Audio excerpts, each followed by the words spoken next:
प्रार्थना योद्धा परिवार अपने अगुओं सिस्टर एस्थर, ब्रदर राज और जितने हम सभी सहयोगी भाई बहन हैं, आपका हार्दिक स्वागत करते हैं, अभिनंदन करते हैं। तो आइए आज के इस दिन भी हम मिलकर प्रभु की आराधना करेंगे, स्तुति करेंगे। तो आइए इस वक्त हम अपने आप को प्रार्थना के लिए तैयार करें। आइए हम इस पल शांत होकर अपने मन में उन तमाम बातों को विचार करते हुए ईश्वर का धन्यवाद करेंगे, अपने ईश्वर को इस पल में पुकारेंगे। आइए हम प्रार्थना करें। हे सर्वशक्तिमान पिता परमेश्वर, हम फिर से पिता आज हम तेरे पास आते हैं, हम तेरे निकट आए हैं प्रभु परमेश्वर। हम आपको पुकारते हैं प्रभु, इस पल में हमें अपने पावन लहू से धोकर शुद्ध कीजिए, पवित्र कीजिए प्रभु। हमें अपनी उपस्थिति से भरिए ताकि प्रभु परमेश्वर हम तेरे योग्य जीवन जी पाए, तेरे साथ जीवन जी पाए। तेरी उपस्थिति से भरकर प्रभु तेरे प्रेम को हम बांट पाए, ऐसी कृपा दीजिए। धन्यवाद करते हैं ईश्वर कि इस पल में पिता तो हम सबों से बातचीत करने जा रहा है अपने दास के माध्यम से। हम आपका धन्यवाद करते हैं। हम धन्यवाद करते हैं ईश्वर इस प्रार्थना योद्धा परिवार के लिए, हमारी अगवा सिस्टर एस्थर के लिए, ब्रदर राज के लिए, हम तमाम भाई बहनों के लिए जो जिस भी रीति से एक दूसरे से जुड़े हैं प्रभु। हम धन्यवाद करते हैं एक एक सुंदर और आशीषित जीवन के लिए। हम धन्यवाद करते हैं ईश्वर हमारे अंदर जो भी दुर्बलताएं हैं, जो भी खामियां हैं, उन तमाम बातों के लिए ईश्वर आपका धन्यवाद करते हैं। सचमुच प्रभु समय की पूर्णता में तू उन दुर्बलताओं को भी निकालेगा पिता, और हमें अपने स्वभाव में अंश अंश करके परिणत करेगा। हम आपका धन्यवाद करते हैं। हे मेरे पिता ईश्वर, इस पल में मेरे पिता जब हम तेरी आराधना करेंगे, तेरी स्तुति गाएंगे, तेरी महिमा गाएंगे प्रभु, हम सबों के कंठों को खोलना ईश्वर, हमारे मुख पर हमारे स्वरों को तुम मधुर बनाना मेरे पिता, ताकि प्रभु हम जब तक तेरी आत्मा से नहीं भरेंगे, हम कैसे प्रभु परमेश्वर तेरे बच्चों को तेरी आत्मा से भर सकेंगे मेरे पिता। वो अभिषेक हमें देना मेरे पिता ईश्वर। हम धन्यवाद करते हैं तूने ऐसा किया है पिता। हम मेरे पिता हम धन्यवाद करते हैं इस जगह के लिए, इस पूरे एरिया क्षेत्र के लिए पिता आपका धन्यवाद करते हैं। हम धन्यवाद करते हैं इस YouTube के माध्यम से तू अद्भुत रीति से अपनी महिमा को ले रहा है मेरे पिता। बहुत सारे लोग जो घर में उपस्थित हैं या जहाँ कहीं से प्रभु तेरी संगति में जुड़ते हैं, तो एक एक जन से व्यक्तिगत रूप से बातचीत करता है पिता। हम आपका धन्यवाद करते हैं। हम धन्यवाद करते हैं इस पल में मेरे पिता हमारी आत्मिक आंखों को, कानों को खोलने के लिए, हमारे विश्वास को तो दिन प्रतिदिन बढ़ा रहा पिता। आपका धन्यवाद करते हैं और धन्यवाद करते हैं ईश्वर फिर से आज की संगति के लिए, इस पल के लिए, इस समय के लिए आपका धन्यवाद करते हैं और सारा आदर प्रभु आपको देते हैं। और यह प्रार्थना हम यीशु मसीह के नाम से मांगते हैं। इसे सुनिए और स्वर्ग के राज्य में आनंद से ग्रहण कर दीजिए। आमीन। आइए इस समय में हम अपने जीवन की हर बातों को ईश्वर को समर्पित करें। अपने जीवन की हर एक समस्याओं को, चिंताओं को, परेशानी को इस समय में ईश्वर को देते हुए हम इस गीत को गाएंगे और प्रभु को सारा आदर और गौरव देंगे, महिमा देंगे।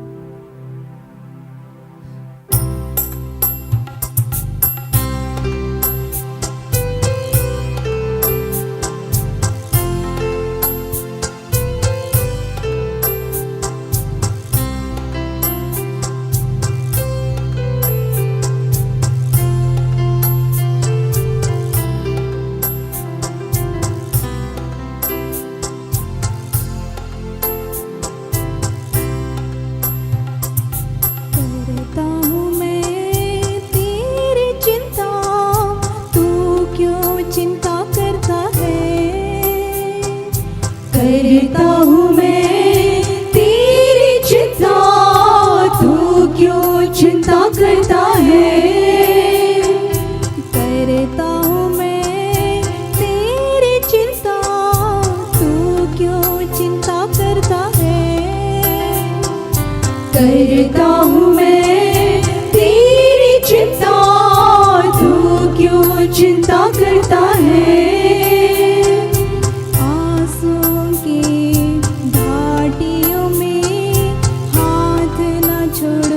तेरा। आंसुओं की घाटियों में हाथ न छोड़ूंगा तेरा। आंसुओं की घाटियों में हाथ न छोड़ूंगा तेरा। आंसुओं की घाटियों में हाथ न छोड़ूंगा तेरा। करता हूँ मैं तेरी चिंता, तू क्यों चिंता करता है। करता हूँ मैं तेरी चिंता, तू क्यों चिंता करता है।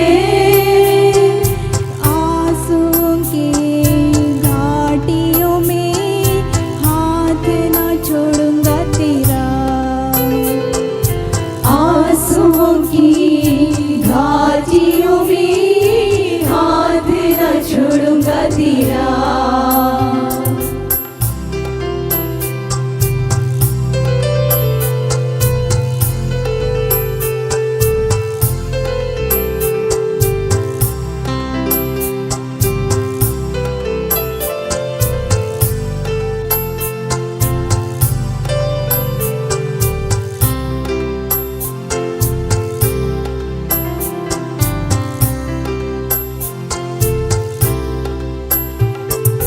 अब्राहम का मैं परमेश्वर हूँ, अद्भुत कार्य क्यों ना करूँगा। अब्राहम का मैं परमेश्वर हूँ, अद्भुत कार्य क्यों ना करूँगा। अब्राहम का मैं परमेश्वर हूँ, अद्भुत कार्य क्यों ना करूँगा। अब्राहम का मैं परमेश्वर हूँ, अद्भुत कार्य क्यों ना करूँगा। लाल सागर में रास्ता दिया, आज भी मैं करने के योग्य हूँ। लाल सागर में रास्ता दिया, आज भी मैं करने के योग्य हूँ। करता हूँ मैं तेरी चिंता, तू क्यों चिंता करता है। करता हूँ मैं तेरी चिंता, तू क्यों चिंता करता है। आंसुओं की घाटियों में हाथ न छोड़ूंगा तेरा। आंसुओं की घाटियों में हाथ न छोड़ूंगा तेरा। आंसुओं की घाटियों में साथ न छोड़ूंगा तेरा। आंसुओं की घाटियों में साथ न छोड़ूंगा तेरा।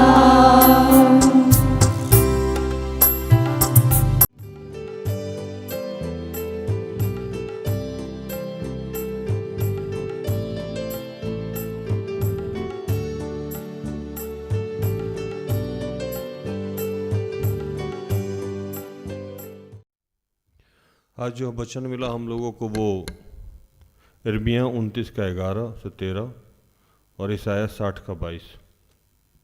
क्योंकि यहोवा की यह वाणी है कि जो कल्पनाएं मैं तुम्हारे विषय करता हूँ मैं उन्हें जानता हूँ, वे हानि के नहीं वरन कुशल की ही हैं, और अंत में मैं तुम्हारी आशा पूरी करूँगा।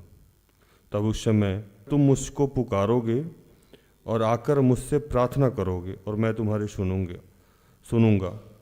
तुम मुझे ढूंढोगे और पाओगे, क्योंकि तुम अपने संपूर्ण मन से मेरे पास आओगे। छोटे से छोटे 1000 हो जाएंगे और सब दुर्बल से दुर्बल एक सामर्थी जाति बन जाएगा। मैं यहोवा हूँ, ठीक समय पर सब कुछ शीघ्रता से पूरा करूँगा। जितने लोग इस वक्त दिख रहे हैं, सुन रहे हैं और जहाँ से लोग जुड़े हुए हैं, सबको एक ही चिंता है कि भविष्य मेरा कैसा होगा।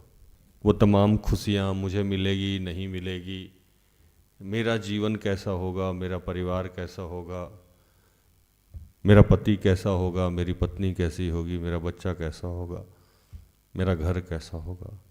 ईश्वर कह रहा है कि मैं आपके भविष्य में क्या छुपा हुआ है मैं जानता हूँ, और ये कल्पना मैंने ही की है, मैंने ही ये सोच रखा है कि आपके भविष्य में क्या क्या होगा। वो गाना आज बच्चे गा रहे थे ना, करता हूँ मैं तेरी चिंता, तू क्यों चिंता करता है।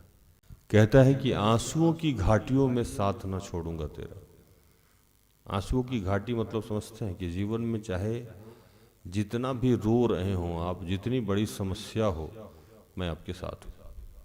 जिंदगी के इस पड़ाव पे मैं खड़ा होकर एक बात कहता हूँ आज आपसे कि जितने लोग मुझे मिले हैं कि जो सोचते हैं कल क्या होगा, कल कैसा होगा, कल कैसे सरवाइव करेंगे और कल क्या होने वाला है, जितने लोग इस बात को निरंतर सोचते रहते हैं, उनको मैंने आज तक कामयाब नहीं देखा। मैंने कामयाब उन लोगों को देखा है कि जो आज का दिन जीते हैं, आज का कर्म करते हैं, जो आज पे काम करते हैं। जैसे एक छोटा सा उदाहरण मैं आपको दूं, आप सोचे कि स्वस्थ होना है मुझे, सारा दिन बैठ के सोचे स्वस्थ होना है, स्वस्थ होना है, स्वस्थ होना है, स्वस्थ होना है, और स्वस्थ होना है ये सोच सोच के कि कल मैं कैसे स्वस्थ रहूँगा, कल मेरी स्थिति क्या रहेगी, मैं फिट रहूँगा कि अनफिट रहूँगा, कैसे क्या करना है, पता नहीं मेरा क्या होगा, कल हम बीमार हो जाएंगे, कैंसर हो जाएगा, अपाहिज हो जाएंगे, 50 तरीका का बात। और सारा दिन ये इसमें हम बिता दें तो जो कल आने वाला है उसमें क्या हम स्वस्थ रहेंगे? नहीं रहेंगे। लेकिन अगर हम उस दिन को अच्छे से खाएं, अच्छे से अपना काम करें, टहले, जो भी मेरा उस दिन का काम है वो करे, तो शायद कल मेरा अच्छा होगा, है ना। और प्रभु तो आज यहाँ ये कह रहा है कि आप जिस बात के लिए परेशान हैं या चिंतित हैं, वो बात मैं जानता हूँ, आप नहीं जानते हैं, मैं जानता हूँ। लिखता है कि मैं जो कल्पनाएं आपके विषय में करता हूँ उसे मैं जानता हूँ, और बिलीव करिए, ईश्वर कहता है आपसे कि बिलीव करिए, विश्वास कीजिए, वो आपके हानि के नहीं है, वो आपके कुशल ही के हैं। इसीलिए शायद पौलुस और सिलालियस जेल में गाना गा रहा था, आराधना कर रहा था, जी रहा था वो जिंदगी। उसको पता था कि मेरा कमांड जो है किसके हाथ में? ईश्वर के हाथ में। इसीलिए प्रभु के जितने दास दासी हैं वो बेचैन नहीं होते। उनको पता है कि मेरे जीवन का कंट्रोल, इस पृथ्वी का कंट्रोल किसके हाथ में? ईश्वर के हाथ में, मेरे पिता के हाथ में। और ये बात विश्वासी लोग नहीं समझता।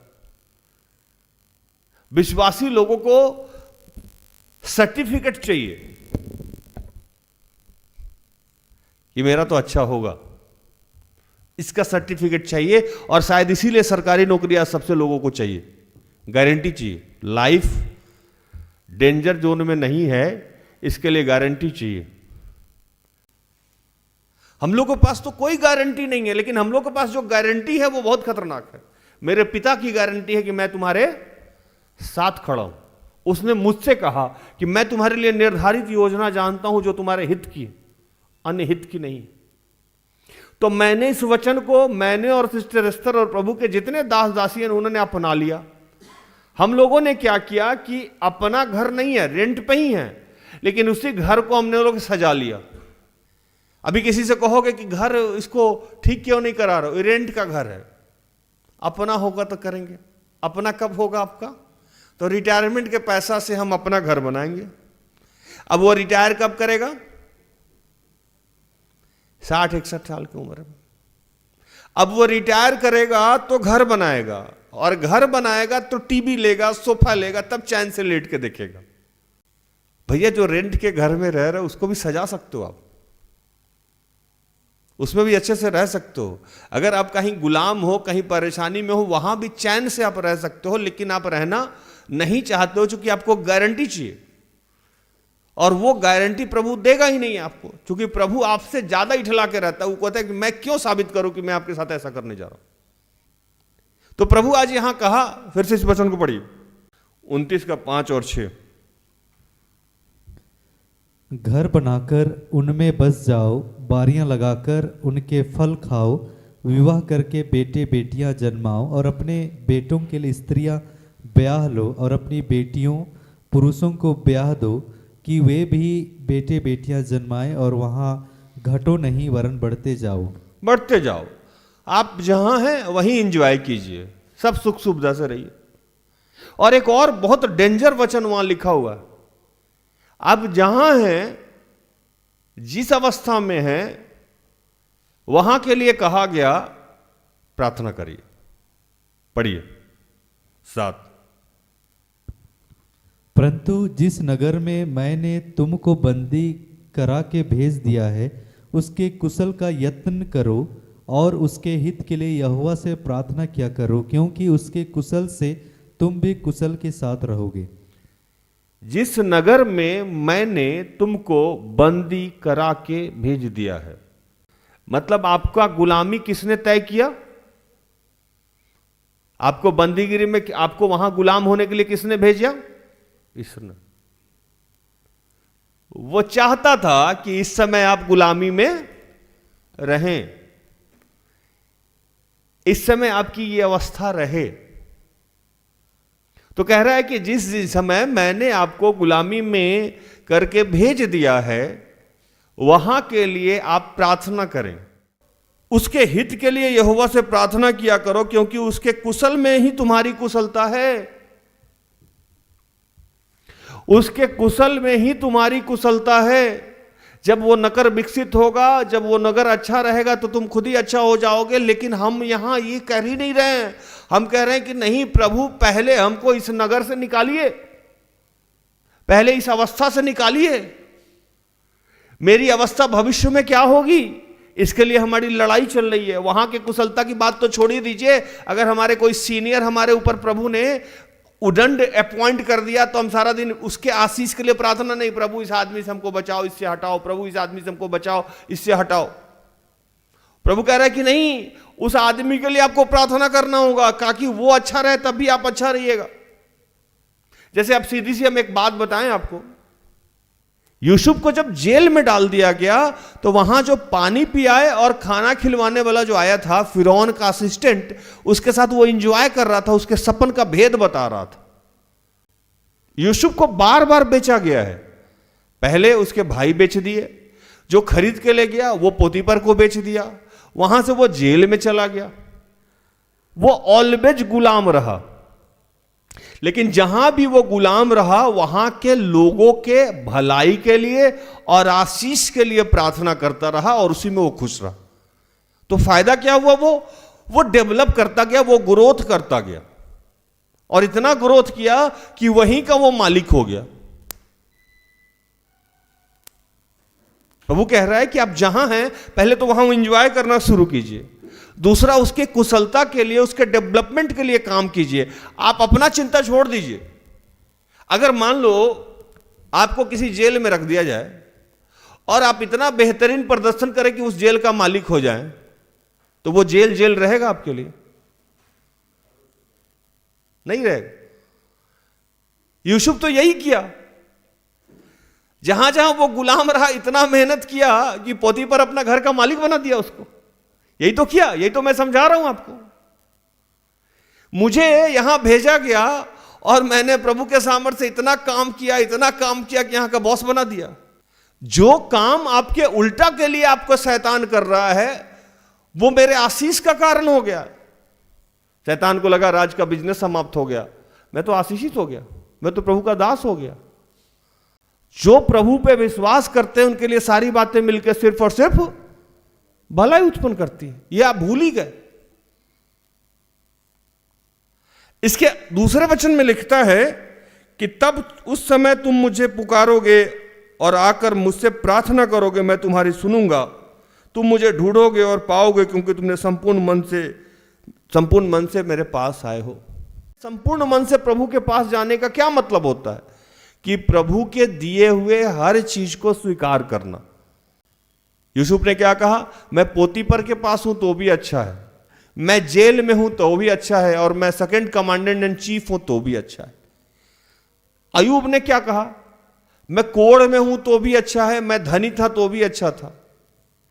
ये जितने लोग आज टॉप पे बैठे हुए हैं, उनमें एक क्वालिटी पाई जाती है जो आज आपको सीख लेना चाहिए। पहले तो आप जहां हैं, जिस अवस्था में हैं, उसको एंजॉय करना शुरू कीजिए, क्योंकि ये अवस्था प्रभु ने जान के डाली हुई है आपके जीवन में, और भेजा ही इसीलिए है। वो जानना चाहता है कि इस अवस्था में आके आप बिलीव कर रहे हो कि नहीं कर रहे हो, आपको ट्रस्ट है कि नहीं कि अंत में आपका भला होगा। और मैं जब आपको बताऊं कि जब ईश्वर काम करता है तो आपको किसी और चीज की जरूरत नहीं पड़ती है। हमारे साथ समस्या क्या है कि हम संपूर्ण मन से उसको नहीं ढूंढते।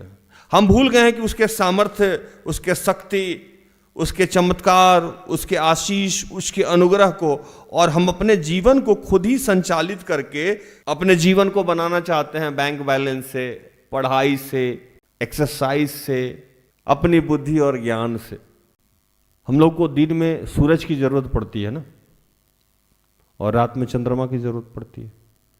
प्रभु बोला इसकी जरूरत नहीं पड़ेगी आपको अगर हम आपके साथ हैं तो। हम लोग जो अपना लाइफ खुद ही बनाने पे लगे हैं, अपना सब कुछ खुद ही ठीक के करने पे लगे हुए हैं, बहुत अटपटा है ना, कि ना तो दिन को सूरज की जरूरत पड़ेगी, ना रात में चंद्रमा की जरूरत पड़ेगी। अगर ईश्वर हमारे साथ है तो इसकी जरूरत कैसे नहीं पड़ेगी? क्या बकवास है। मैं बताता हूँ, उत्पत्ति ग्रंथ निर्गमन में जब पढ़िएगा तो यरूशलेम को जब वो छुड़ा के ये लेके आ रहा था इस्राएलियों को, तो उनके लिए बादल का खंभा और आग का खंभा खुद ही बना के साथ साथ चल रहा था। जरूरत पड़ी चांद की और सूरज की? नहीं पड़ी। भोजन बनाने की उन लोगों को जरूरत नहीं पड़ती थी, मन्ना खिला देता था, नॉनवेज तक सप्लाई होता था। कपड़ा भी उन लोगों का छोटा नहीं होता था, बढ़ते बढ़ते जाता था। जूता भी छोटा नहीं। पढ़ लीजिएगा निर्गमन को। आप जो अपने बारे में चिंतित हैं, प्रभु कह रहा है क्यों चिंतित? आपको लग रहा है आप बहुत कमजोर हैं, बहुत लाचार हैं। लिखता है छोटे से छोटा 1000 हो जाएगा और सबसे दुर्बल एक सामर्थी जाति बन जाएगा। मैं यहोवा हूं, ठीक समय पर यह सब कुछ शीघ्रता से पूरा करूंगा। कह रहा है कि आप कितने भी कमजोर हैं, छोटे हैं, लाचार हैं, इससे क्या फर्क पड़ता है? आप ही से एक सामर्थी जाति बना देगा। आपको कुछ करने की जरूरत नहीं है, आपको बस ईश्वर को ढूंढने की जरूरत है, और ईश्वर को ऊपर के मन से नहीं, संपूर्ण मन से ढूंढने की जरूरत है। आपका भोजन वही देगा, आपका वस्त्र वही देगा, आपका मकान वही देगा, आपके बाल बच्चों को धर्मी भी वही बनाएगा। मेरे पास महिलाएं आती हैं, कहती हैं कि बच्चे कैसे सुधरेंगे? मैंने कहा नहीं सुधरेंगे। वो मेरे चेहरे देखते हैं, नहीं सुधरेंगे मतलब? हम कहा कैसे सुधरेंगे? जितनी भी माताएं अभी मुझे सुन रही हैं, वो बताएं कि कब उसने अपने बच्चों के लिए पवित्र आत्मा मांगा। आप अपने बच्चों के सेटलमेंट के लिए परेशान हो कि वो पढ़ाई कैसे करेगा, परेशान है कि वो रोटी कैसे खाएगा, परेशान है कि वो सोएगा कैसे, परेशान है कि वो जगेगा कैसे, परेशान है कि उसका वस्त्र कहाँ से आएगा। ये सारी आपकी परेशानी है। आपके पास ये परेशानी ही नहीं है कि उसका विश्वास कैसे बढ़ेगा। इस पर तो कभी आपने सोचा ही नहीं। उसके घुटनों में बल कैसे आएगा, उसकी प्रार्थना कैसे बढ़ेगी, वो वचन को और अधिकाई से जानेगा कैसे, वो यीशु को कैसे जानेगा, इस पर तो कभी सोचा ही नहीं आपने। तो वो कैसे आशीषित हो जाएगा? आप तो उसको संसारिक बनाने में खुद ही लगे हो और कह रहे हो आशीषित नहीं होगा। नहीं होगा वो। आप अपने पति से लड़ो, आप अपनी पत्नी से लड़ो, कभी भी आप अपने पत्नी या पति के लिए साप्ताहिक उपवास किए। हर आदमी को चाहिए कि सप्ताह में एक उपवास करे, अपनी पत्नी के लिए, अपने पति के लिए, अपने बच्चों के लिए, अपने व्यवसाय के लिए, अपने गाय भेड़ बकरी के लिए, अपने पढ़ाई के लिए। अगर हम टीचर हैं तो अपने बच्चों के लिए, प्रिंसिपल के लिए। ऐसा तो हम करते ही नहीं है। हम संपूर्ण मन से ईश्वर को ढूंढते ही नहीं है। अगर हमारे प्रिंसिपल हम पे चिढ़ रहे हैं तो हम उसका संसारिक रास्ता ढूंढ रहे हैं, हम आत्मिक रास्ता ढूंढ ही नहीं रहे। इसका मतलब क्या है कि हम संपूर्ण मन से ईश्वर को नहीं ढूंढ रहे हैं, या ईश्वर के सामर्थ्य पे हमको यकीन नहीं है। अगर मैं किसी से नाराज हूं तो उस बच्चों को मेरे लिए प्रार्थना और उपवास करना चाहिए, क्योंकि मेरे हृदय का निरंतर, अगर मैं फिरौन भी हूं, मैं दुनिया का आखिरी दुष्ट भी हूं, मैं अगर शैतान तुल्य भी हूं, तब भी मेरे ऊपर किसका कंट्रोल है? ईश्वर का। आप डायरेक्ट मुझे हैंडल कर रहे हो, नहीं होऊंगा मैं आपसे हैंडल। आपने पढ़ रखा है कि अय्यूब के पास जो शैतान जा रहा था, उसका कंट्रोलिंग ईश्वर के पास था। लोगों को मैं आज यहां बताता हूं कि अगर ये प्रार्थना योद्धा परिवार आशीषित होते जा रहा है, आशीषित होते जा रहा है, विकसित होते जा रहा है, तो उसके पीछे का कारण है, आप शायद समझे नहीं। जिस अवस्था में मुझे डाला गया या जिस अवस्था में सिस्टर एस्थर को डाला गया, पहले तो उसी अवस्था को सिस्टर एस्थर ने स्वीकार कर लिया। दूसरा कि वो संपूर्ण मन से ईश्वर को ढूंढती हैं। ये विकसित होगा या नहीं होगा इसके चिंता में वो नहीं रहती हैं। दान कहां से आएगा इसके चिंता में सिस्टर एस्थर और हम नहीं रहते हैं। फंड कहां से आएगा ये सारा दिन बैठ के हम लोग नहीं सोचते हैं।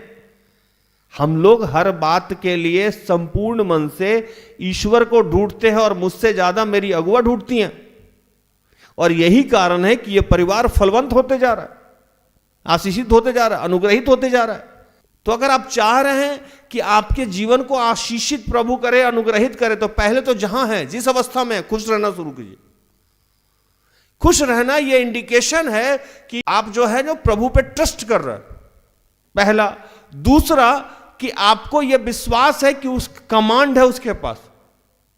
तो ये जैसे ही दोनों ही अवस्था मिलेगी आपकी कि नहीं वो उसने जो योजना बना के रखी है तब भी वो सही है, तभी आप खुश रह पाइएगा। अगर आपको उस पर ट्रस्ट नहीं होगा, उसके योजना पे ट्रस्ट नहीं होगा, तो आप किसी भी अवस्था में खुश नहीं रहिएगा। और जब आप खुश नहीं रहिएगा तो अपने सारे कामों को आप खुद से करना चाहिएगा। बैंक बैलेंस पे बड़ा ध्यान रहेगा आपका, इंश्योरेंस पे आपका बड़ा ध्यान रहेगा, प्रॉपर्टी पे आपका बड़ा ध्यान रहेगा, पत्नी कहां गई, पति कहां गया, ये सारा चीज आज देखते हैं ना कि लोग फोन लेके ट्रेस करता रहता है, वो कहां गया, वो कहां खाया, कैसे पिया, क्या ये वो। उससे तो बेहतर है कि सुबह सुबह अपने पति को समर्पित कर दीजिए प्रभु को। उससे तो बेहतर है कि सुबह सुबह अपने पत्नी को समर्पित कर दीजिए प्रभु को। उससे तो बेहतर है कि आप अपने बच्चों को समर्पित कर दीजिए। आप हर जगह नहीं जा सकते हैं, पवित्र आत्मा तो हर जगह जा ही सकता है। संपूर्ण मन से ढूंढने की बात यह होती है। तो प्रभु कह रहा है कि अगर आप कमजोर हैं, प्रभु आपको आशीषित करेगा। आप परेशान हैं, आपको प्रभु आशीषित करेगा। आपको रिलैक्स होके जहां है वहीं रहिए, आनंद के साथ खाइए पीजिए, मस्ती कीजिए। पूरे विश्व के हर चीज पे प्रभु का कंट्रोलिंग है और आपका सिर्फ बेहतर ही होने जा रहा है। आप सिर्फ उसको ढूंढिए। प्रभु इन सारे वचनों से आप सबको और मुझे भी आशीषित करे, आमीन। आइए हम आखिरी प्रार्थना में जाए।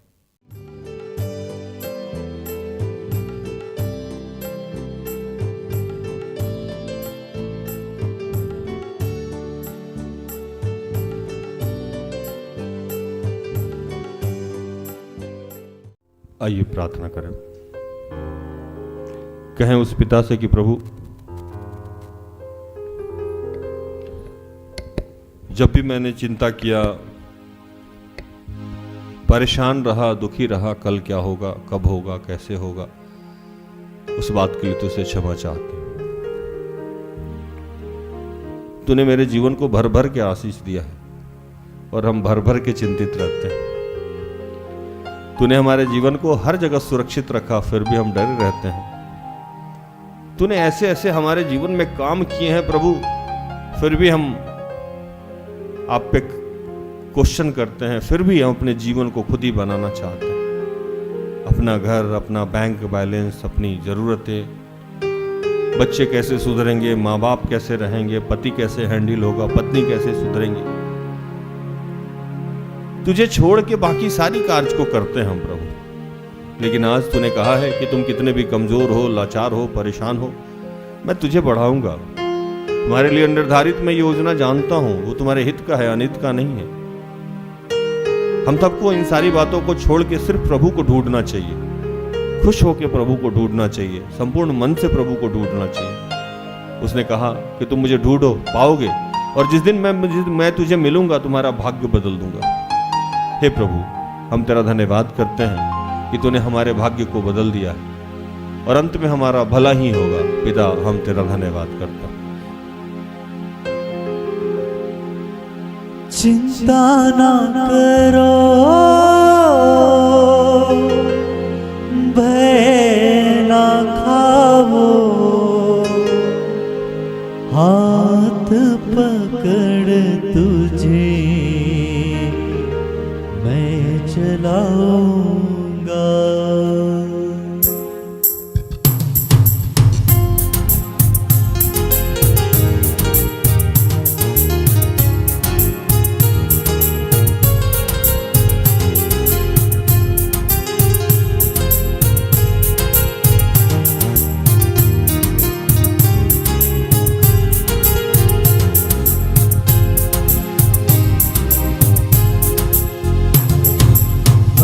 तेरे आगे आ चलूंगा और तुझको विश्राम दूंगा।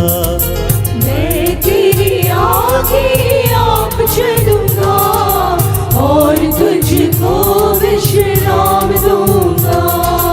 मैं तेरे आगे आप चलूंगा और तुझको विश्राम दूंगा। मैं तेरे आगे आप चलूंगा और तुझको विश्राम दूंगा। चिंता ना करो मैं ना खाओ, हाथ पकड़ तुझे मैं चलाऊंगा। चिंता ना करो मैं ना खाओ, हाथ पकड़ तुझे मैं चलाऊंगा। मैं तेरे आगे आप चलूंगा और तुझको विश्राम दूंगा। मैं तेरे आगे आप चलूंगा और तुझको विश्राम दूंगा। ये पिता और तुझको विश्राम दूंगा। पिता हम तेरा धन्यवाद करते हैं। आज विश्व में जितने तेरे सेवक दास दासी हैं, फादर हैं, बिशप हैं, पीटर पादरी हैं, उन सब के लिए तेरा धन्यवाद करते हैं। धन्यवाद करते हैं जितने हमारे देश में प्रधानमंत्री हैं, राष्ट्रपति हैं, जितने गणमान्य लोग हैं, राष्ट्रपति और मुख्यमंत्री हैं, राज्यपाल हैं, विधायक हैं, मंत्री हैं, सरकारी और गैर सरकारी पदाधिकारी हैं, इंजीनियर हैं, डॉक्टर हैं, प्रोफेसर हैं, वकील हैं, जज हैं, जो मजदूर भाई बहन हैं, जो सिपाही भाई बहन में, जो फौज में काम करते हैं, उन सबको प्रभु उन सबको तेरे हाथों में समर्पित करते हैं। धन्यवाद की प्रार्थना प्रभु यीशु के जीवित और पवित्र नाम से मांगते हैं। दया से सुन और स्वर्ग के राज में ग्रहण कर। आमीन।